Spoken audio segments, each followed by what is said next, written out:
안녕하세요. 자유지성입니다. 오늘은 자산시장 진입과 출구 전략을 준비하는 지표로서의 금리의 개념과 실물 경기 사이클에 대한 이해를 통해 자산시장의 투자 전략을 어떻게 취해야 할지, 출구를 모색하며 함께 분석해야 할 매크로 지표는 무엇인지 공부하고 현재 부동산 시장의 위치와 시황을 점검하며 부의 미래로 다가서는 경제적 지혜를 나누도록 하겠습니다. 우리가 자산시장 사이클에 대한 이해를 통해 부를 이루기 위해서는 금리라는 개념을 정확히 숙지하는 것이 중요합니다. 2008년 세계 경제위기가 터졌을 때 미국 중앙은행 페드가 가장 먼저 한 일이 무엇일까요? 그렇습니다. 기준금리를 제로까지 낮추는 일이었죠. 코로나 확산으로 인한 위기 국면에서 전 세계가 가장 먼저 한 일은 무엇일까요? 역시 금리를 제로 내지 제로에 가까운 상태로 내리는 것이었습니다. 한국은행도 기준금리를 역사상 최저인 0.5%까지 내리며 코로나 경제위기에 대응하고 있죠. 왜 이처럼 경제위기가 오면 금리를 낮추는 걸까요? 왜 우리는 경제를 공부하며 금리라는 개념을 알아야 하는 걸까요? 돈을 늘려 부자가 되는 기술을 우리는 재테크라고 말합니다. 재테크란 우리가 가지고 있는 돈으로부터 더 많은 돈을 만드는 기술이라는 거죠. 돈을 사용해 돈을 만들려면 돈의 가치, 즉 돈의 값이라는 개념을 먼저 알아야 합니다. 다시 말하면 현금 자체를 사용하는 가치, 현금 자체를 사용하는 값이라는 개념에 대한 이해가 필요하죠. 여러분은 은행에 예금을 합니다. 예금이란 여러분이 가진 현금을 은행에 넣는 행위를 말하고 은행은 여러분에게 이자를 주죠. 여러분은 예금을 하고 은행은 이자를 주는 행위의 경제적 의미는 무엇일까요?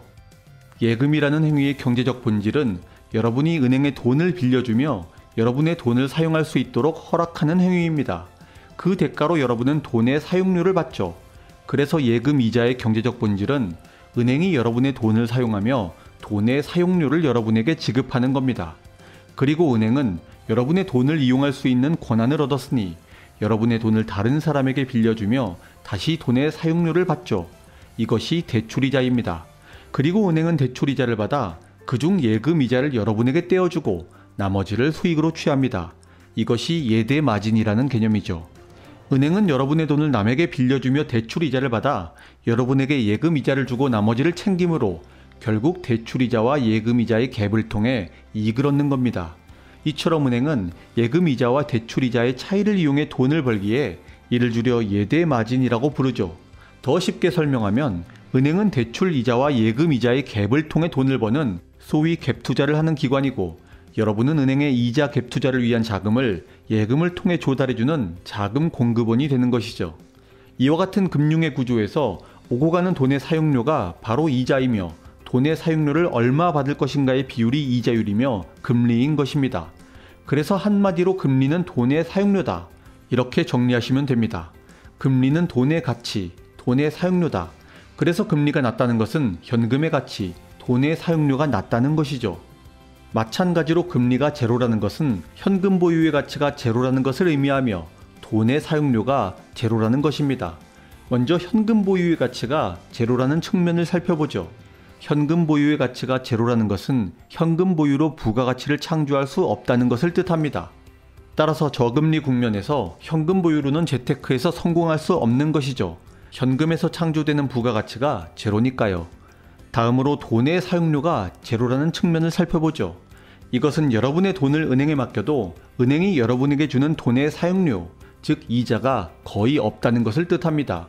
따라서 현금을 보유하거나 은행에 돈을 맡겨놔서는 결코 돈을 늘릴 수 없기에 경제주체들은 당연히 돈을 다른 곳에 투자하는 행동을 하게 됩니다.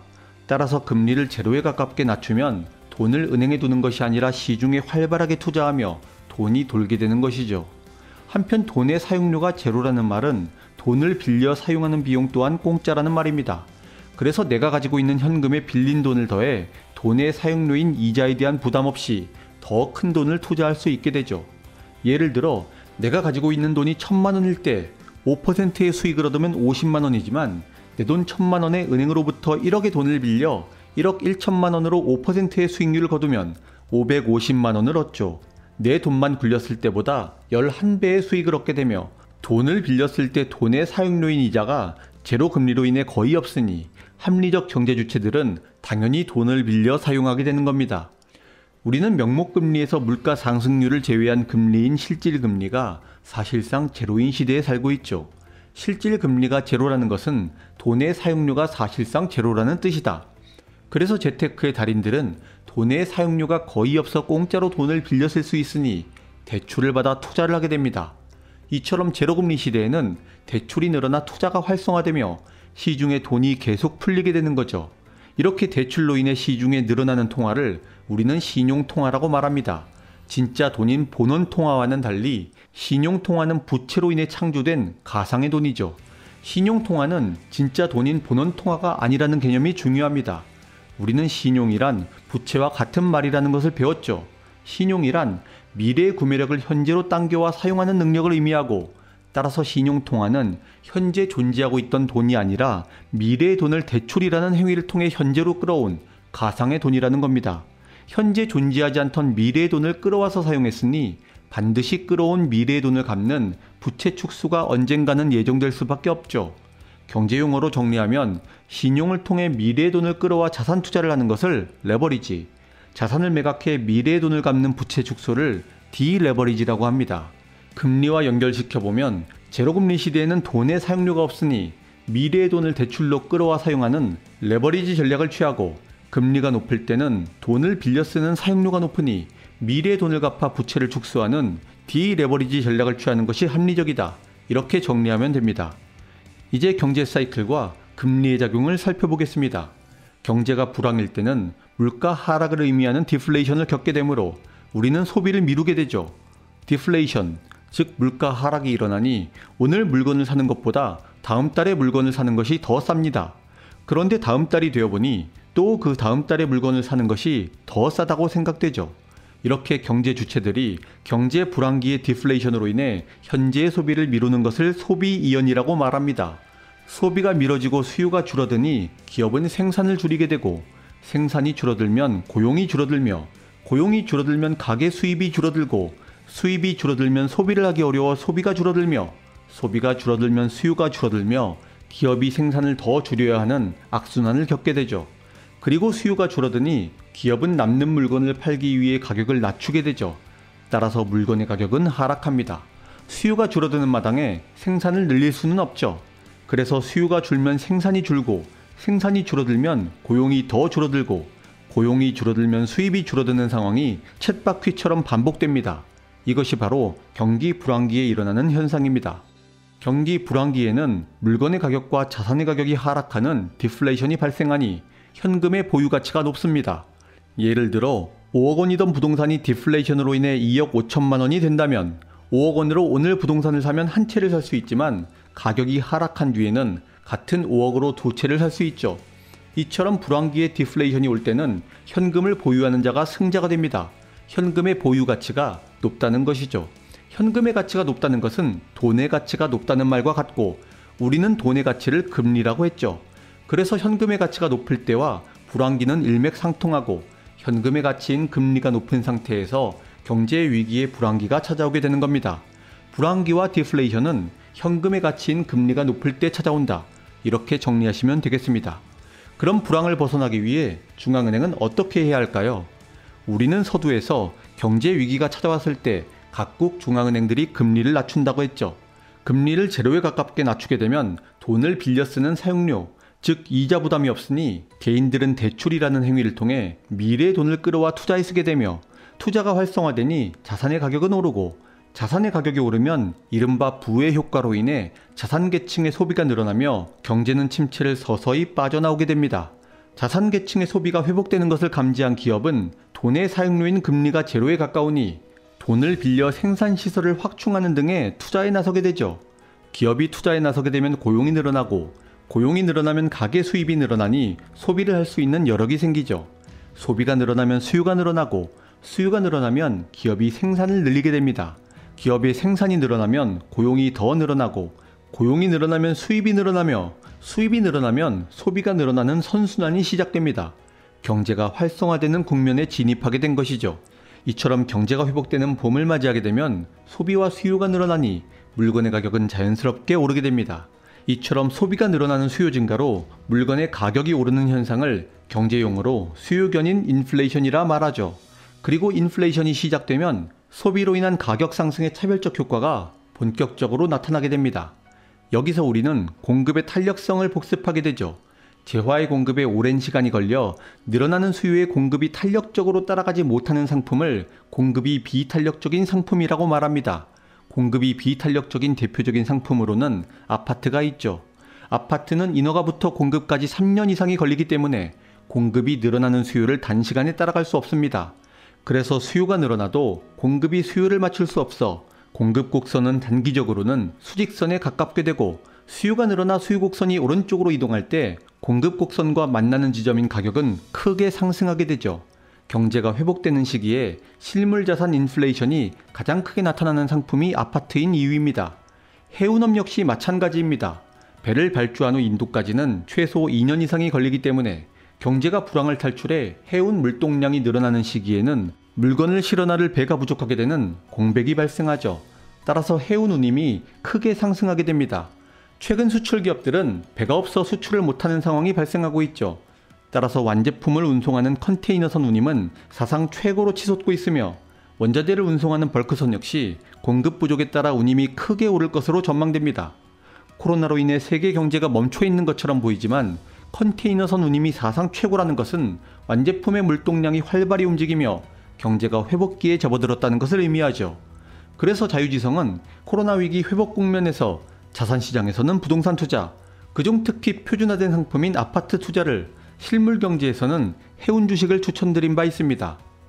경제위기 탈출을 위해 금리를 제로까지 끌어내려 돈의 사용료가 제로가 되니 시중에는 빌린 돈이 넘쳐 신용통화의 유동성이 홍수를 이루게 되며 폭발하는 자산시장 수요는 자산의 가격을 치솟게 하죠. 이렇게 경제가 완전히 회복되며 낙관이 지배하게 되면 중앙은행은 과열된 경기를 시키고 인플레이션을 누르기 위해 금리를 인상하기 시작합니다. 금리 인상은 돈의 가치, 돈의 사용료가 오른다는 것과 같은 말이죠. 따라서 돈을 빌려 사용했던 사람은 돈의 사용료인 대출이자가 올라가니 부담이 서서히 증가합니다. 또 돈의 가치가 커지게 되니 돈을 은행에 맡기면 돈의 사용료인 예금이자를 더 많이 주게 되죠. 그러면 돈을 은행에 넣는 사람들이 많아지며 시중에 풀린 돈의 유동성은 회수되기 시작합니다. 그리고 금리가 계속 올라가면서 대출을 많이 받은 사람일수록 돈의 사용료인 이자에 대한 부담이 커지므로 자산을 처분해 빌린 돈을 상환하게 됩니다. 빌린 돈은 신용통화라고 했죠.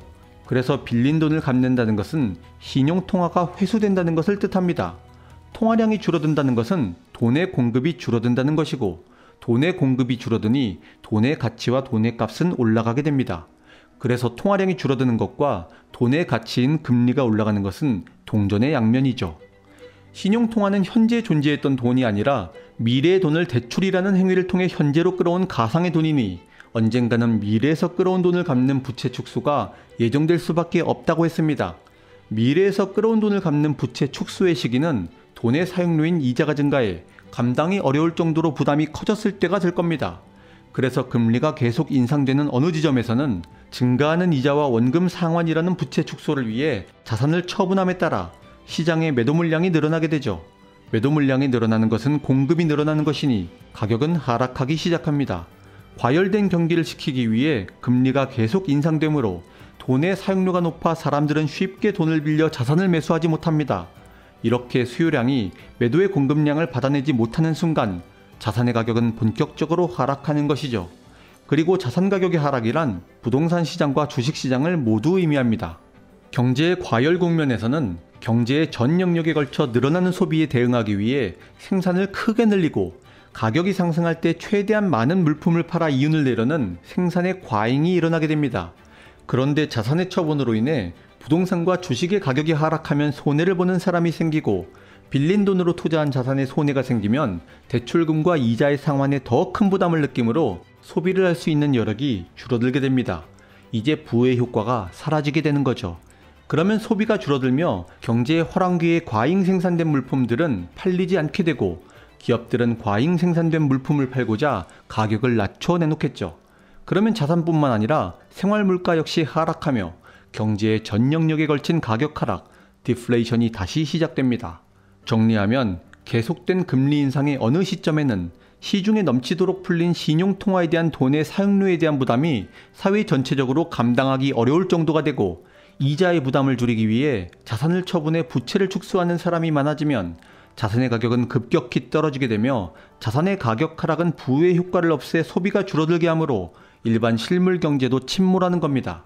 이와 같은 가격의 하락이 자산 가격의 급격한 폭락으로 이어지게 될 때 우리는 버블이 터졌다는 표현을 쓰게 되죠.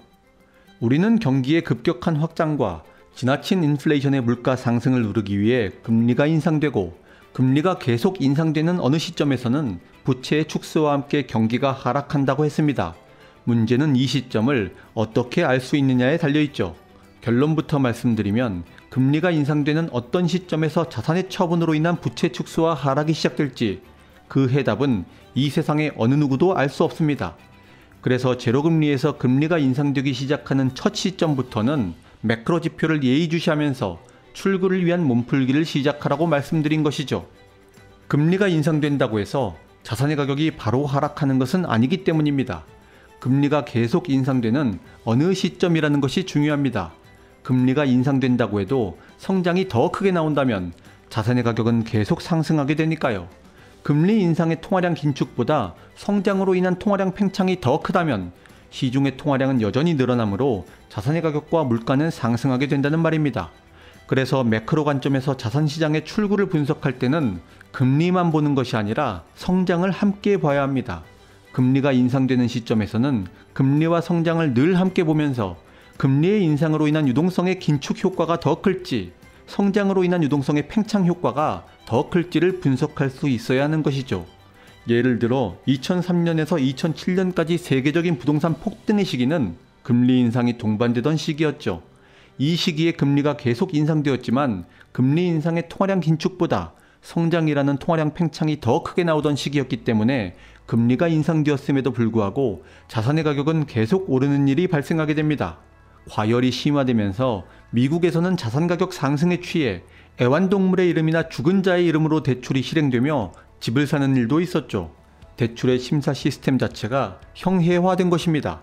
이렇게 비이성적 과열이 발생하며 서브프라임 등급의 대출자들이 상환 능력 없이도 무리한 대출을 감행하고 이 대출이 쌓이고 쌓여 금리가 계속 인상되는 어느 지점에서 서브프라임 등급의 대출 상환 부담이 감당할 수 없을 정도가 된 것이죠. 그 지점에 버블이 터진 것이 우리가 기억하는 2008년 서브프라임 모기지 상환 불능 사태로 인해 촉발된 세계 경제 위기입니다.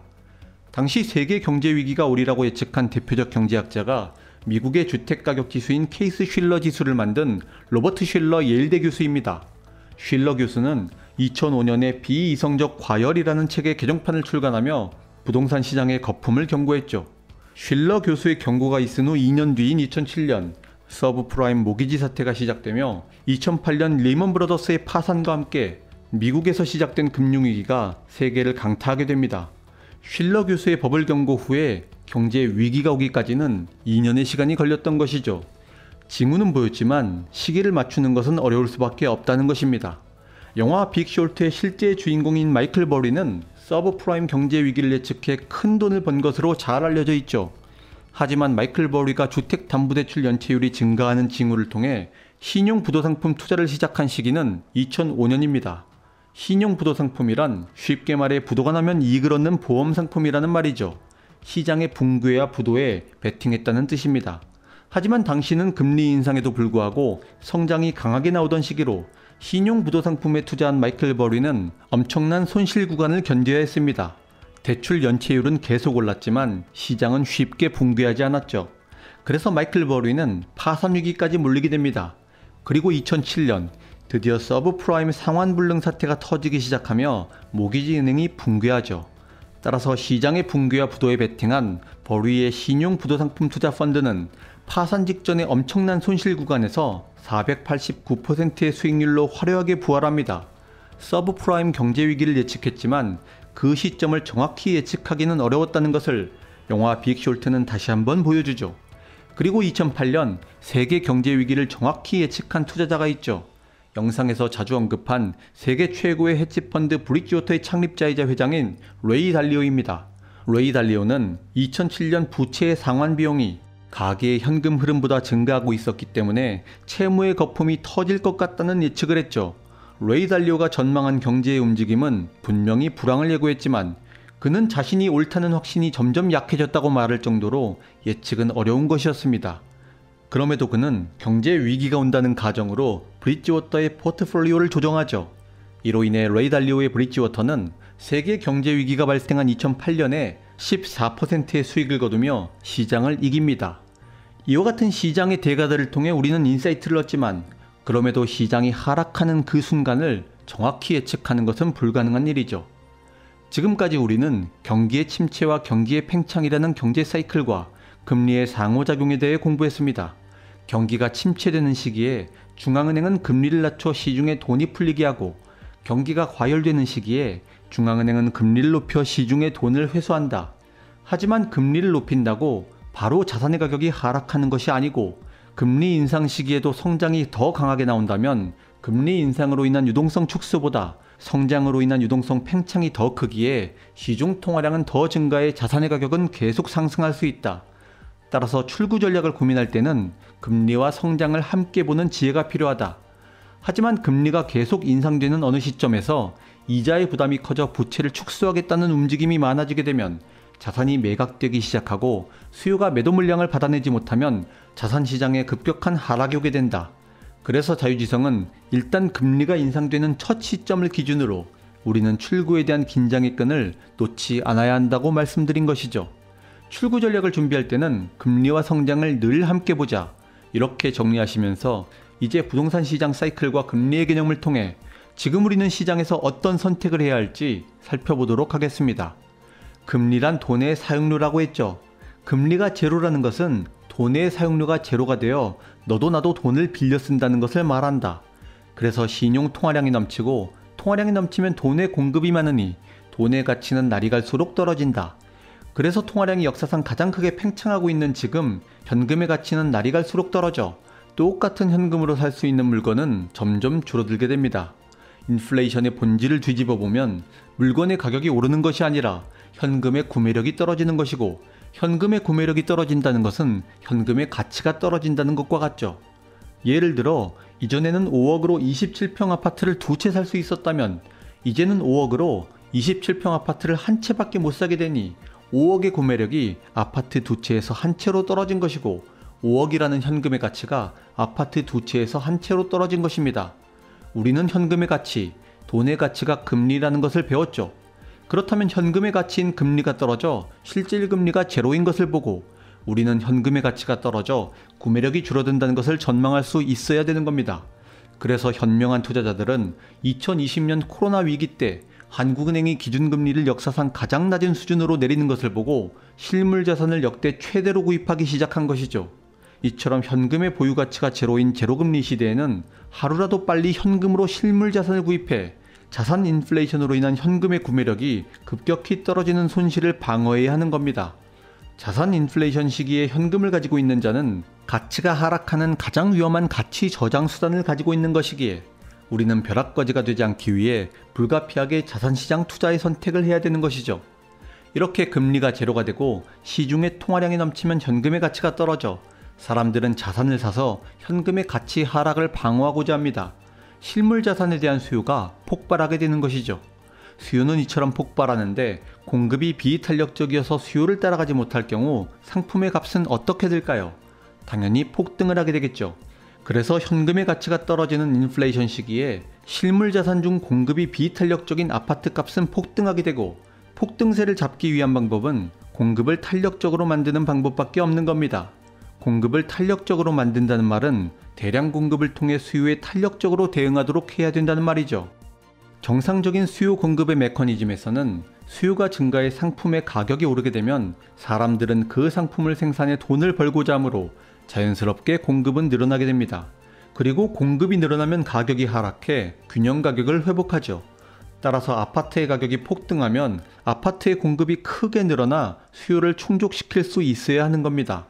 그런데 문제는 아파트의 경우 공급에 3년 이상의 시간이 걸릴 뿐만 아니라 공급이 늘어나지 못하도록 정부가 각종 규제를 하고 있기 때문에 가격 폭등을 안정시킬 유일한 해법인 공급이 막혀 있다는 것이죠. 공급이 비탄력적인 아파트의 특징에 현금 가치 하락을 방어하려는 수요가 급증해 시장의 상승은 멈출 줄을 모르는데 공급이 부족한 상황이 지속되다 보니 시장의 안정을 찾을 방법은 사실상 존재하지 않게 되는 겁니다. 결국 아파트의 가격 상승이 끝나며 하락으로 바뀌는 시점은 수요를 넘어서는 과잉 공급의 사이클이 작동하는 지점인데, 수요 공급의 메커니즘에서 공급 사이드가 망가져 있다 보니 아파트의 가격 상승을 막을 길은 없는 것이죠. 그래서 여러분이 무섭다고 체감할 정도로 집값이 오른다고 할지라도 대량 공급이 나와 늘어나는 수요를 충당할 수 있을 때까지는 집값이 계속 오를 수밖에 없게 됩니다. 많은 분들이 집값이 이렇게나 비싼데 도대체 언제까지 오를 수 있냐고 묻습니다. 대답은 간단합니다.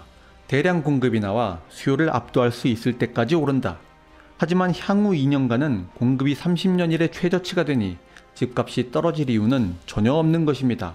단기적으로 시장의 심리에 충격을 주며 집값을 잡을 수 있는 단 하나의 방법이 있다면 양도소득세를 감면해 다주택자의 물량이 시장에 대량으로 나오도록 하는 것입니다. 전체적으로 주택 공급이 부족하다 하더라도 다주택자의 물량이 시장에 대거 풀리며 수요층이 주택을 사지 않겠다는 심리를 형성하면 집값은 하락하게 됩니다. 하지만 현 정부가 양도소득세를 감면하며 규제정책이 후퇴하는 신호를 보내지 않을 것이라는 전망이 지배적이죠. 따라서 정부가 양도세 완화의 카드를 쓰더라도 중과 시기를 연말까지 조정하는 방법을 통해 시장을 안정시키려 할 것으로 보입니다. 하지만 중과세 시기를 미루는 것만으로는 시장을 안정시키기 어렵습니다. 양도세 중과를 유예했던 이전의 조치를 돌이켜봐도 유예기간 이후에는 여지없이 집값이 다시 폭등했죠. 이 말은 시장에 나온 다주택자의 물량이 가격의 지속적인 하락을 이끌 정도가 아니었다는 겁니다. 집값의 상승폭이 크기 때문에 일반 과세라 하더라도 다주택자들은 45% 이상의 양도세를 내야 하기 때문이죠. 집값 상승폭의 반을 세금으로 내야 하기 때문에 다주택자들은 양도세를 내지 않기 위해 집을 끝까지 보유하는 길을 택할 것이며, 전월세가 품귀 현상을 빚는 공급 부족의 시장에서는 전월세 값이 폭등해 다주택자 임대 물건의 임대료 상승분으로 보유세를 충당할 수 있게 됩니다. 그래서 보유세가 무서워 집을 팔도록 하겠다는 징벌적 수준으로 보유세를 강화해 다주택자의 매물이 나오며 집값을 하락시키겠다는 정부의 계획은 완벽한 실패로 돌아갈 것입니다. 이처럼 보유세를 감당하지 못해 시장에 나오는 매물은 거의 없게 되는 반면, 인플레이션 해지와 내 집 마련의 수요는 멈출 줄 모르기 때문에 결국 집값의 계속적인 상승은 불가피한 것입니다. 시장의 상승은 양도세 중과를 유예하는 정도로는 멈추지 않을 거라는 말이죠. 결국 집값을 단기간에 잡기 위한 유일한 방법은 양도세를 일반 과세보다 더 감면하는 것이며, 대량 공급책이 나온다 하더라도 신규 아파트가 시장에 실제 공급되며 입주되는 시기는 지금으로부터 3년에서 5년 뒤가 되므로 향후 2년간은 집값 상승에 매우 안정적인 시기가 되는 것입니다. 그래서 여러분이 살펴야 할 가격 하락의 유일한 변수가 있다면 정부가 양도세를 일반 과세보다 더 감면하는 조치를 취하는지 여부입니다. 하지만 현재 정부는 무주택자와 유주택자를 갈라놓으며 무주택자의 분노와 증오를 선동의 무기로 삼아 표를 얻고 있는 만큼 유주택자의 양도세를 일반 과세보다 감면할 가능성은 거의 없다고 봐도 되겠습니다. 그래서 정부가 취할 수 있는 최대한의 안정책은 양도세 중과의 시기를 늦추는 길밖에 없기에 시장의 추가 상승이 계속되며 정부는 양도세 중과 유예 카드를 다시 꺼낼 수밖에 없을 것으로 봅니다. 이를 통해 시장이 소화할 수 있는 적절한 물량을 초래시키며 내년 대선까지 집값이 폭등하는 국면만 진정시키고자 할 것이며, 이 말은 시장이 절대 떨어지지 않는다는 것을 의미하죠. 시장이 폭등 장세가 아니라 안정적인 상승을 유지하도록 관리한다는 겁니다. 그들에게는 부동산을 폭등 국면으로 만드는 것도 하락 국면으로 만드는 것도 표를 얻기 위한 최선의 전략은 아닙니다. 느리고 완만한 상승 국면으로 시장을 이끌어야 유주택자와 무주택자 모두의 민심 위반을 막아 선거에서 이길 수 있죠. 그래서 올해 부동산 시장의 관건은 다가오는 4월 서울시장 선거입니다. 서울에서 야권이 승리할 경우 서울의 정비사업은 변화의 여건이 만들어지죠. 정부가 양도세 중과를 완화하는 조치를 내더라도 서울 선거에서 야권이 이길 경우 재개발 재건축 정비사업이 급물살을 타고 양도세 중과 완화로 나오는 물건을 매수세가 모두 소화하며 시장은 큰 상승을 시작할 것으로 전망합니다. 그래서 상반기 주택시장의 중요한 분기점은 서울시장 선거다. 따라서 1차적으로 겨울 내로, 2차적으로 서울시장 선거가 있는 4월 내로, 마지막으로 상반기 중에 반드시 내 집 마련과 주택 매수를 마무리하시기 바랍니다. 올해 6월이 분기점인 양도세 중과 완화의 단기적 조치는 그야말로 일시정요법으로 근본적인 해결책이 될 수 없으며, 근본적인 해결책은 대량 공급 하나밖에 없다는 사실을 명심하십시오. 하지만 3기 신도시도 도심 공급책도 모두 단기간 내에 실현이 어려우니 결국 단기적으로 시장의 상승을 진정시킬 단 하나의 방법은 양도세를 일반 과세보다 더 감면해주는 길밖에 없다. 그래서 자유지성은 여러분께 이렇게 제안드렸던 것이죠. 결국 정부는 시장에 두 손을 들고 항복할 수밖에 없다. 그때까지 보유세를 견디며 주택을 잘 지켜라. 1주택의 경우 현재로서 집값이 떨어질 이유가 단 하나도 존재하지 않기에 적극적으로 2주택을 매수하는 전략을 모색하라.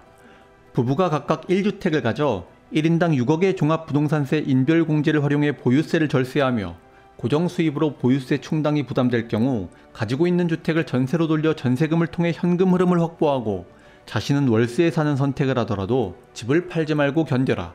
마지막으로 무주택자의 경우 7월부터 시작되는 사전청약의 희망고문에 기대지 말고 주택을 매수해 상승 차익을 기대하는 것이 훨씬 현명한 선택이 될 것이다. 이렇게 말씀드립니다. 주택 매수의 결정은 힘들고 어려울 것입니다.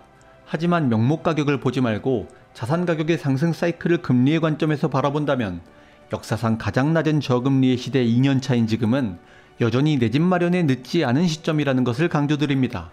현금의 보유 가치가 제로에 수렴하며 돈의 유동성이 홍수처럼 흐르는 시대, 내 집 마련을 완료해 자산 인플레이션에서 살아남는 여러분이 되시길 바라며 자유지성은 다음 시간에 더 좋은 영상으로 다시 찾아오겠습니다. 감사합니다.